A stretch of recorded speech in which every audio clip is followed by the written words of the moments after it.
We're always looking for ways to increase survival in out-of-hospital cardiac arrest. One of the ways, or two of the ways that we can increase survival in out-of-hospital cardiac arrest is, number one, be in a position to witness a rearrest, because rates of rearrest are very high after ROSC. Up to half of your patients are going to rearrest.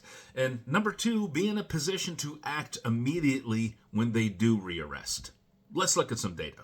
This paper is from the American Journal of Emergency Medicine, and it is hot off the press. Data was obtained from patients who suffered from out-of-hospital cardiac arrest in an urban region during the years 2021 and 2023 who achieved ROSC for at least a minute.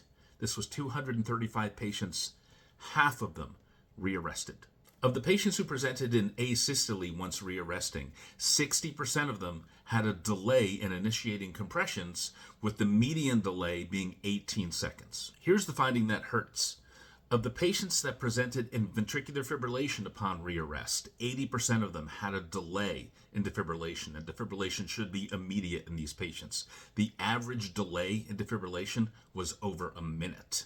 We can assume very reasonably that one of the reasons for these missed rearrests is that the patient was being moved and wasn't being actively monitored. This is one of the reasons why in resuscitation circles that we advocate for what's called the 10-minute cool down, which is after your patient achieves ROSC, you take just a couple of minutes and you ensure that they can sustain ROSC. So you recognize you have a brand new patient, you perform a new assessment, you obtain vital signs, you obtain a 12 lead, you get out your pressors, you package your patient, but you make sure that you're not going to miss a rearrest.